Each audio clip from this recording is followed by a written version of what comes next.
arkadaşlar, yeni macera hoş geldiniz. İyi seyirler. Teşekkür ederiz. Nasılsın? İyi misin? İyi baba, sen nasılsın? Teşekkür ederim. Bölgeyi şöyle bir gösterebilir misin? Şöyle bir gösterebilirim. şekilde kayalıkların üst tarafına falan hafif sallanmadan uzman bir kameraman eşliğinde. Evet.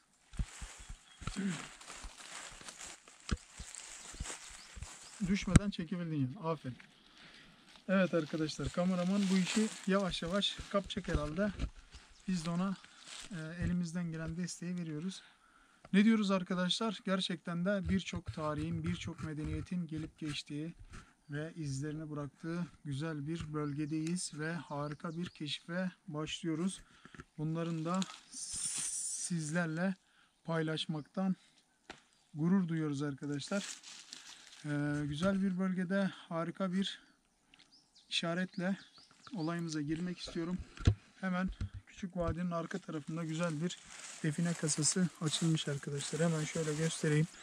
Bakın, burası harika bir define kasasıymış ve büyük ihtimalle açılmış ve üzerinden uzun zamanlar geçmiş arkadaşlar. Yosun tutmuş. Gerçekten de yani buradan nasıl bir malzeme çıkardıklarını bilmiyorum ama şöyle bakıldığı zaman gerçekten harika bir kasa görünümü var. Ben de diyorum ki büyük ihtimalle burada bir kasa çalışması yapılmış ve buradan malzeme alınmış. Bize buradan ekmek çıkmaz. Aynen. Buradan bize ekmek çıkmaz. Ama siz de öyle düşünmeyin. Şöyle yaklaş bakalım, gel. Buralarda arkadaşlar harika keşifler yapmaya hazırız. Onu söylemiş olayım. Gerçekten şu bölgelerde özellikle bu kısımlarda arkadaşlar bir merdiven varmış. Şöyle yakından çekersem merdivenin şeylerini gösterebilirim. Bakın, ben çıkacağım şimdi arkadaşlar. Merdiven olan kısımdan çıkacağım. Bakın arkadaşlar. 1, 2, 3, 4, 5. Bak, burası merdiven. Ve buradan yukarı doğru çıkılan bir kısım var. Ve zamanla yıkılmış. Evet, zamanla tabi definecilerin de burayı zaman zaman yoklamasıyla buradaki merdiven ve artık ne saklandıysa, ne gizlendiyse, buraya nasıl bir kasa yapıldıysa, benim tahminim çok büyük bir kasa yapılmış. O büyük kasadan da burası nasibini almış arkadaşlar ve defineci arkadaşlar şuradaki kasada, örnek olarak gösterdiğim kasada olduğu gibi malzemeyi büyük ihtimalle almışlar. Ama biz Satıp paylaşmışlar parayı. daha kayda girmeden önce alan taramamızı aktif etmiştik. Hani boşu boşuna burada debelenmeyelim diye. Şu an küçük vadinin de bulunmuş olduğu noktada harika bir sinyal kaptık arkadaşlar. Bunları tekrar sizle paylaşacağım ama şöyle bölgeyi de güzelce bir göstermek istedim. Hemen alan taramamı aktif edeceğim. Bakalım sinyali tam olarak nerede kapacağız.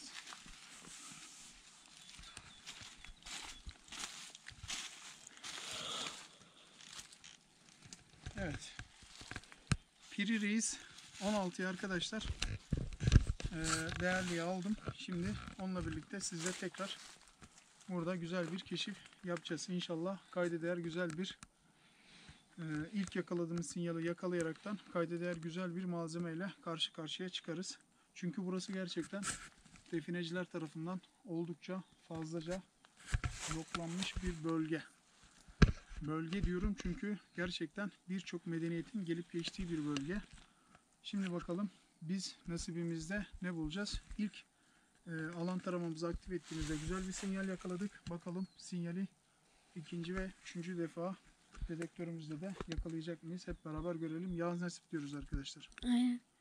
Ha, bizim mantık hep aynı. Bize her yer Trabzon. Bize her yer. Oo, 2 defa attı bak bu sefer. Oo. 2 defa döndü yani. Aynen.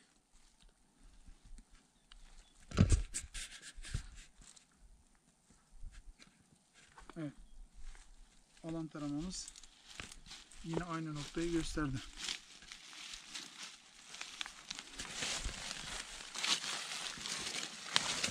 Evet. Bak harika bak. Görüyor musun?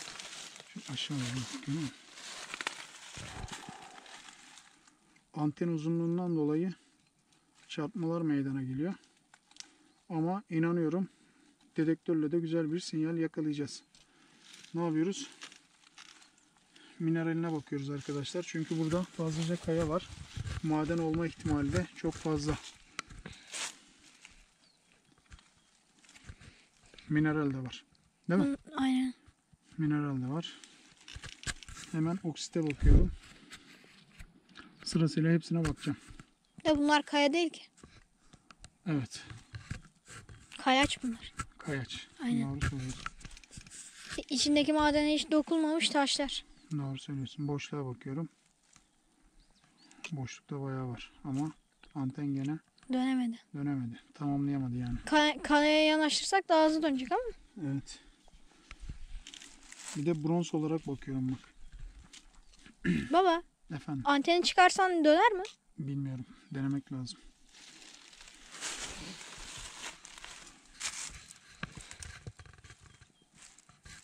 Evet. Bronzda da döndü arkadaşlar. Anteni çıkaralım. Bir de antensiz deneyelim bakalım. Ha? Yok. Maalesef. Dönmedi. Frekans yakalamıyor. Görüyorsun değil mi? Aynen. Hiç hareket bile etmiyor. Olumsuz vaka. Olumsuz vaka. Demek ki şuradaki ekipmanda bütün olay bitiyor. Aynen. Anten ve ekipmanda. Zaten antende alaşımda bir sistematik oluşum var. Büyük ihtimalle de bu antendeki sistematik oluşum malzemelere tepki veriyor. Ve şuradan içe doğru gidip burada ayrımcıyla birlikte birleşen bir mekanizma var. O mekanizmayla anten frekans algılayıcı oluşturup malzeme ona göre yakalıyor değil mi? Neymiş biliyor musun Evet, baba? Altın en iyi elektrik ve ısı iletkeni ama gümüş ve bronz şeymiş böyle. Neymiş? Frekanslar olarak mesela radyoların antenlerinde, televizyonların antenlerinde falan hep gümüş kullanılıyormuş. Niye biliyor musun? Niye? Frekansları daha iyi algıladığı için. Gerçekten mi? Gerçekten. Olabilir. Fen Çünkü bilimleri hocası söyledi. telefonun benim bildiğim bazı GSM operatör telefonlarının GSM telefonlarının bataryalarında bilmem kaç miligram altın kullandıklarını falan söylüyor. Ben hiç uğraşmadım ama öyle kullandıklarını falan söylüyorlar. Doğrudur yani senin söylediğin. Hemen şuraya alan kanalını şuraya koyalım. Dedektörümle alan kanalını alacağım.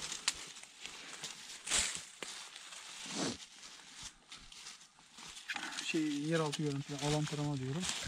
Yeraltı görüntülememle dedektörümü Alan görüntüleme. evet. Hemen yeraltı görüntülememizde bir hazırlayalım. Şeyimiz açılana kadar dedektörümüz. Bak dünkü hava yok. Dünkü hava yok değil mi? Bugün biraz daha kapalı. Aynen. Evet. Dün biraz daha açıktı. Hatta dün yaz gibiydi. Aynen öyle. Bir topraklamaya tutalım şunu.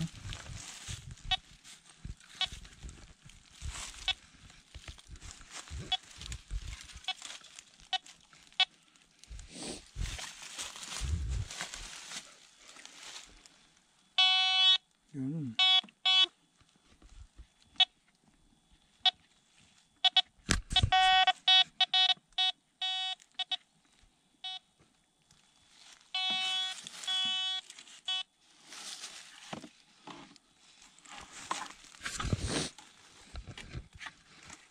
Kayamızın içinde herhangi bir şey var mı? Bak sadece burada sinyalimiz var. Ayrımını yapıyorum. Yaklaştır bakayım. %56. %56, %60 civarında bir yaklaştır. %60'a yakında değerliler.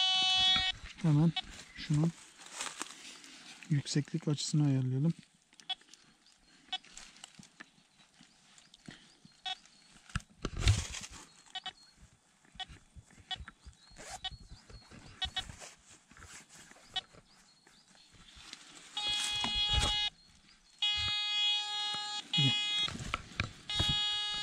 Görüyor musun? Değerli diyor. Ayrımını alıyorum. Gel. Ne kadar derinlik? Bak şurada yazıyor. 30 santim. Aynen öyle. Yok daha fazla. Hassasiyet 6 olduğu için 60-70 santim civarında bir derinliğe bakıyor şu an. Bak. Bak. Görüyor musun?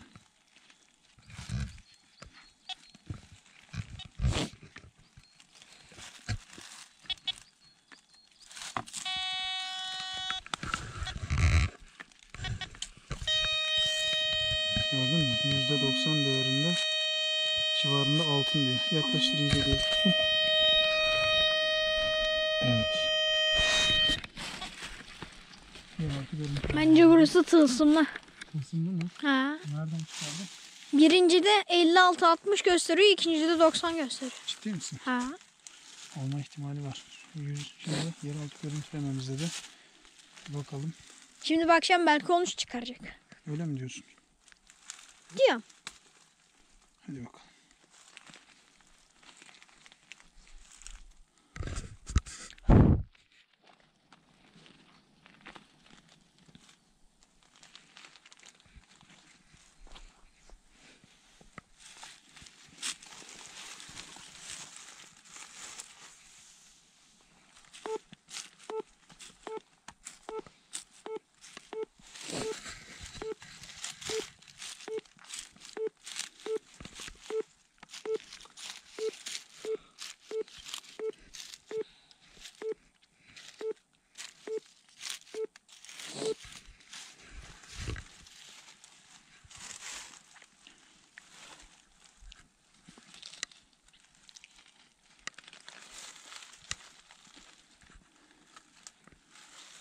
Kayanın dibine şöyle bir, şu kayanın dip kısmı harika bir malzeme Böyle çıktı. yaptım, böyle düşün. Şöyle, evet.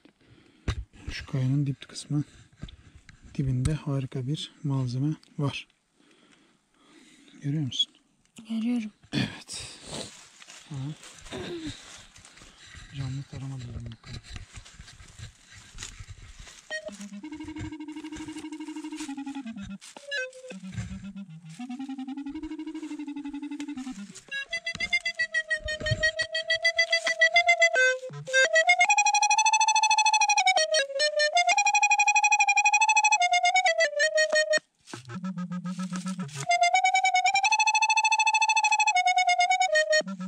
Birazcık daha tutsaydı şurada 90 olacak.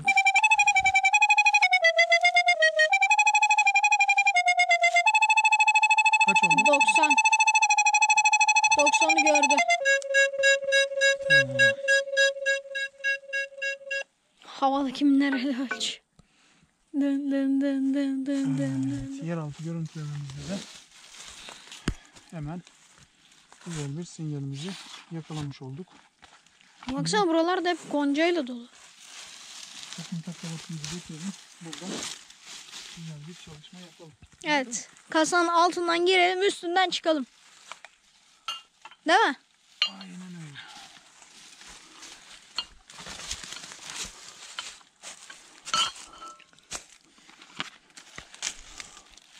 Şimdi gel şurayı bir inceleyelim. Şurada yosunsu bir kısım var. Bak. Görüyor musun? Şu yosunları bir alalım. Yosunlar da Amazon ormanı gibi. Evet. Şu eldivenlerimizi giyelim. Akrep makrep ne yapmasın? Sokmasın. Sokmasın değil mi? De burada akrep yoktur. Ha, emin misin? Nemli ortam değil çünkü burası. Baksana. Burası mı nemli ortam değil? Nemli ortammış burası. Halı gibi gitti ha. Halı gibi yuvarladık. Bak oksit de bayağı dönmüştü değil mi burası? Bu beyazlıklar hep oksit değil mi? Oksit.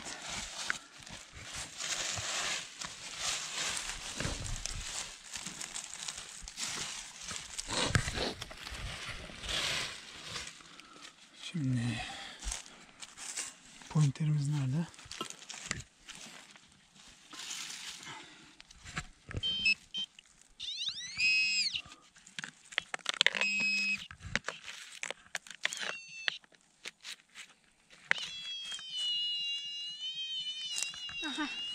Bu da mefta oldu. Ama bizim bu pointerlerle imtihanımız ne? Bilmiyorum. Bak görüyor musun? Kök gitmiş. Öyle. Vura vura açarsan gider. Yok, çürümüş yani.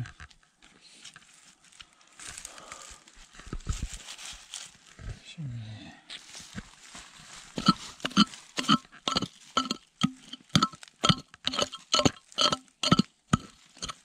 Ne çıkacak buradan? Sana göre. İnşallah altın. İnşallah altın. Aynen. Sen sallanmadan güzel bir çekim yap. İnşallah altın çıkar. İnşallah. Tamam. Anlaştık mı? Hı hı. Hadi bakalım. Artık profesyonel bir Dönem kameraman oldum. Burası karışık, çok karışık. Öyle söyleyeyim. ne istersen var. Evet, tarihi çok zengin olduğu için Bizans'ta var, Osmanlı'da var, Selçuklu'da var, Karahanlılar'da var, Osmanlı beylikleri de var.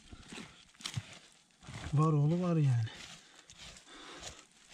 Bana göre burada gerçekten bir tarih yatıyor yani. Gazneliler, Gazneliler, Memlüklüler, Mengücekliler, Mengücekliler, Abbasiler. Abbasiler de olabilir.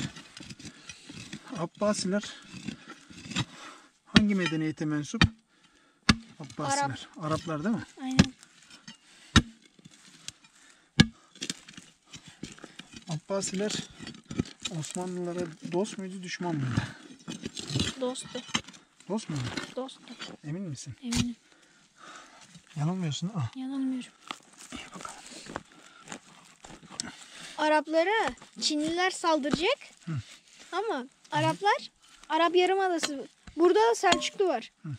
Araplar geliyorlar böyle Selçuklu devletinden yardım istiyorlar. Evet. Araplarla Selçukluları bir olup Çinlileri Türkler bir daha bozguna uğratıyor ve o savaştan sonra Araplar ve Türkler dost oluyor. Yani o savaşla birlikte Türkler İslamiyet'e geçiyor.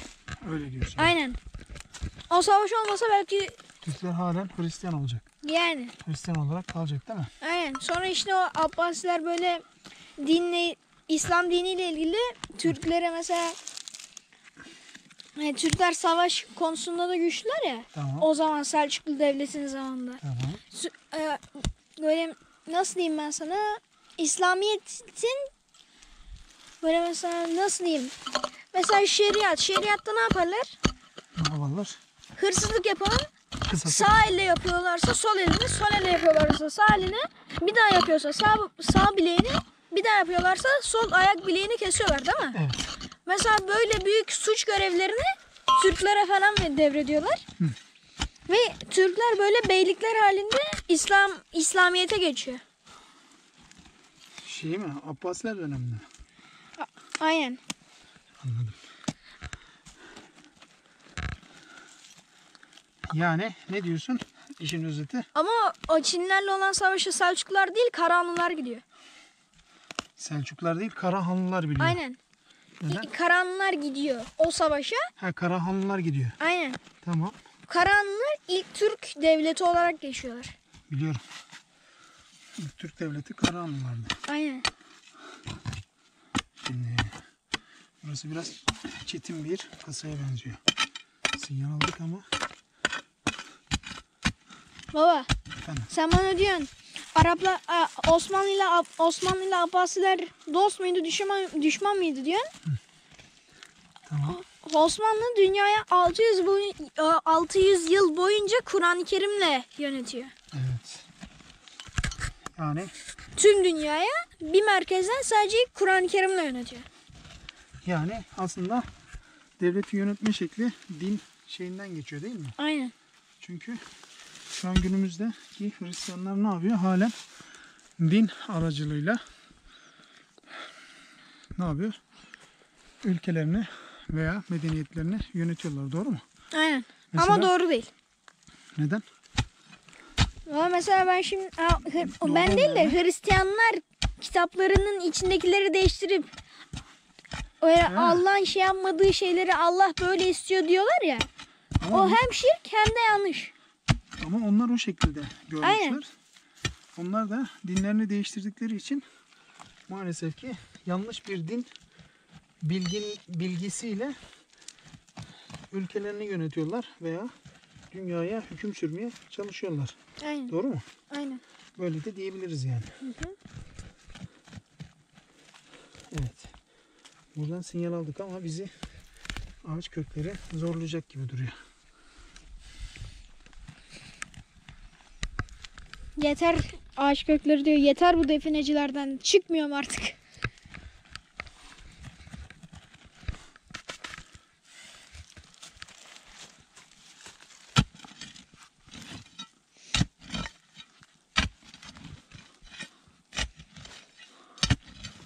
Geçen haberlerde gördüm. Hristiyanın biri Kur'an-ı Kerim'i yakmaya çalışmış. İşte bu olayın nerede olduğunu bilmiyorum. İtalya'da galiba. Hollanda'da. Türk adamın biri Müslüman Türk adam çıkıyor bıçakla. Sen diyor benim kitabımı yırtamazsın diye adama saldırıyor. Evet, doğru değil. İkisinin de yaptığı doğru değil. Birisinin yaptığı hiç doğru değil. Çünkü bir ülkenin din kitabına saldırmak en kötü. Bu sadece İslam için geçerli değil. Bir Müslüman da bir Hristiyan din kitabına, evet tabii canım, İncil'e saldırması doğru değil. Bir Hristiyanın da bir Müslümanın kitabına saldırması doğru değil. Yanlışsa onun yanlışı. Kesinlikle bu durumları kınıyoruz. Aynen. Şiddetle kınıyoruz. Çünkü herkesin dini kendinedir ve herkesin inancı kendisi içindir. Aynen öyle. Yaptıkları kendi ahireti şimdi içindir. dünyaya geliyor. Hristiyanlık diniyle tanışıyor ve Hristiyanlık dinine anne ve babasının da desteğiyle mensup oluyor.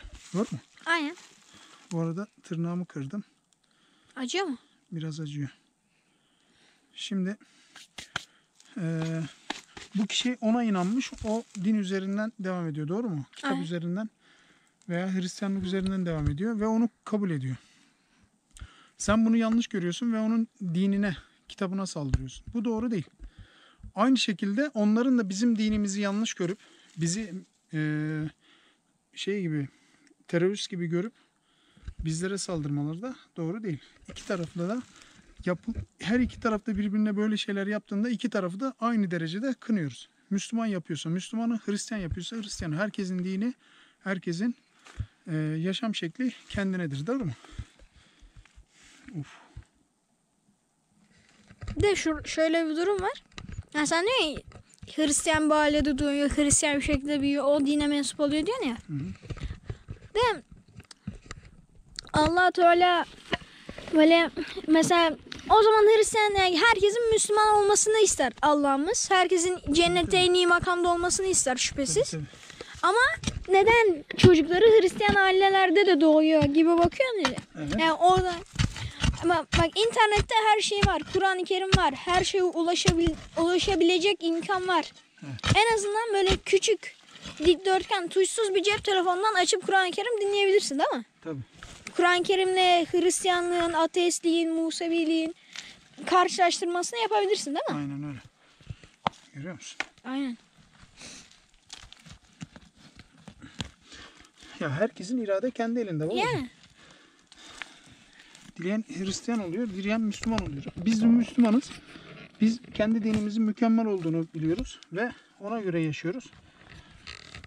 Ve herkesin de Müslümanlık gibi harika, mükemmel bir din himayesi altında yaşamasını canı gönülden istiyoruz. Ama biz bir şey de hata yapıyoruz. Müslümanlığı tam manasıyla yaşamıyoruz ve tam manasıyla yansıtamıyoruz. Burada Aynen. hata yapıyoruz. Eğer tam manasıyla yaşayıp tam manasıyla Müslümanlığı millete yani topluma, dış ülkelere yansıtmış olsak zaten mükemmel bir yaşam düzeni ortaya çıkacak. Ama maalesef Müslümanlar olarak en büyük hatayı zaten biz kendimizde başlatıyoruz yani. Neyse. Şu şeyimiz neredeydi? Bu interimiz. Görebilir misin?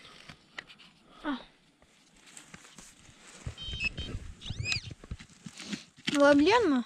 Hazreti İsa'nın döneminde Filistinliler İsrail'e saldırıyormuş. Ve o dönemde Müslüman olan taraf İsrail'miş. Çünkü onların başında Hazreti İsa var. Filistinlerin başında hiçbir peygamber Belki vardır da ölmüştür. Anladım. Vefat etmiştir. Olabilir. O zaman Müslüman olan taraf İsrail'miş. İsrail miymiş? Aynen. Olabilir. Şurayı biraz daha açalım. Şöyle bak. Yaklaştır şuraya.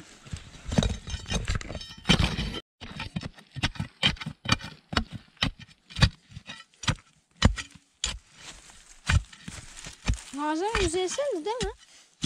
Yaklaşık gibi. Yüzeysel gibiydi.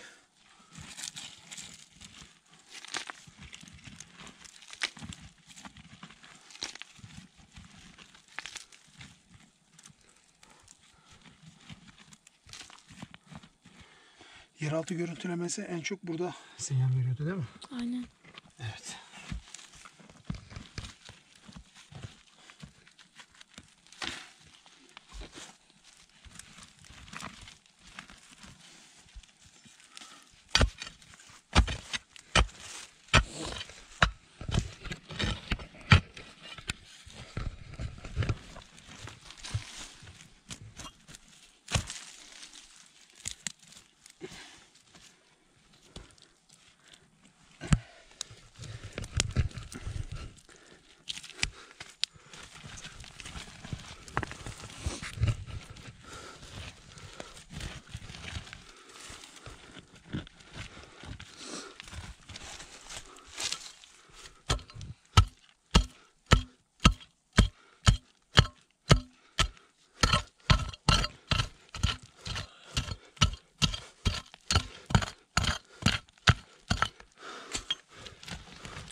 Çökmüş ya. Tüh.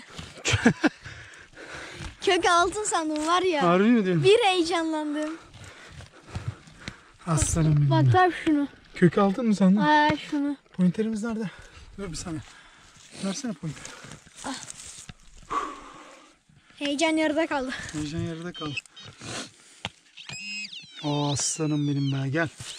İşte burada bak. O zaman şimdi heyecanlı. Dur bakalım ne çıkacak. Hadi bakalım.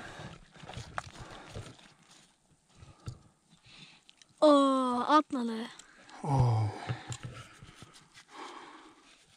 Atnalı. Aha. Devam ediyor. Devam var. Allah Allah. Bir tuhaf oldum lan atnalı çıkınca. Heyecan da yapamadım. Yaklaş. Of. Gördün mü? Aman Allah'ım. Bu nasıl bir şey lan? Ana. Baba. Of. Baba ben sana ne demiştim? Burası tılsımlı demişim. Bak ortadaki şeytana. Şeytan var. Şeytan üstünde, görüyor musun? Aynen. Aman Allah'ım. Of. Altın. Üzerine şeytan figürü olan bir tabak. Neyi ifade edebilir? Ve bir atnalı. Ha?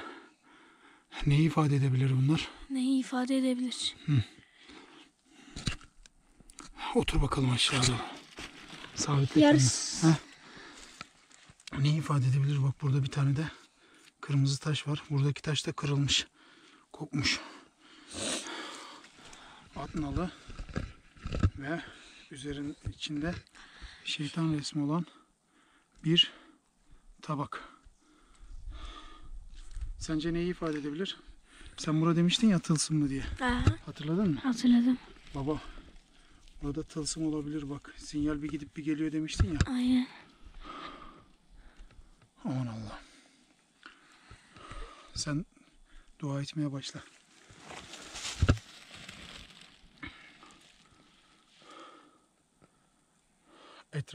Etrafında ne Ermeni yazısı diyebilirim ne Arap yazısı diyebilirim bak. İkisine de benziyor.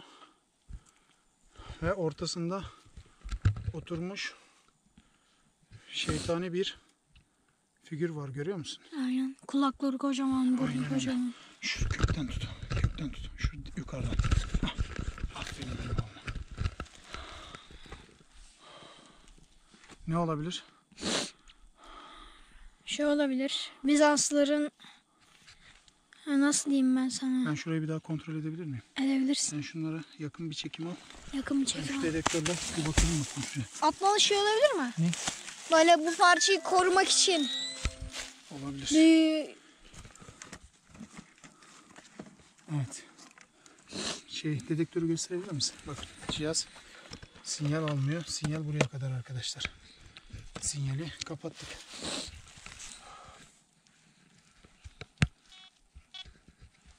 Evet. Şöyle göstereyim arkadaşlar tekrar. Ortasında net olarak belli oluyor mu bilmiyorum ama net olarak şeytansı bir figür var. Evet, şurada kafası var arkadaşlar. Tamam, Ve şurada bir alt nalı. Alt nalı bunun üstündeydi. Ne ifade ediyor anlamadım. Lütfen anlayan veya bilen bu tarz işlerde merakı olanlar illaki bir yorum katabilirler. Onlardan ricam bu malzeme alttaydı. Alt nalı da üstündeydi arkadaşlar. Tam ortasında şeytani bir simge var. Atmanın Şeytana içinden benzer böyle bir simge gözükecek var. şekilde. Etrafındaki yuvarlak yazılar da ne Arapça ne Ermenice ne de Latince. Farsça diyebilirim. Ben daha çok Farsça veya Arapçaya benzetiyorum ama Arapça bazı öyle yerlerde olmaz. bozuyor. Çünkü şurada da iksir işaretleri var arkadaşlar. Çok farklı bir yapı ve kırmızı bir taş var. Öbür taşı da kopmuş büyük ihtimalle. Artık ya da alınmış, koparılmış, neyse. Evet arkadaşlar, değerli yorumlarınıza başvurmak istiyorum. Bu malzeme ve alt nalı hakkında detaylı bir yorum yaparsanız sevinirim. Sizleri seviyorum. Bu tarz videoların devamı için bizleri takipte kalın. Kanalımıza abone olmadan geçmeyin. Bir sonraki macerada görüşmek dileğiyle. Allah'a emanet olun. Hoşça kalın arkadaşlar.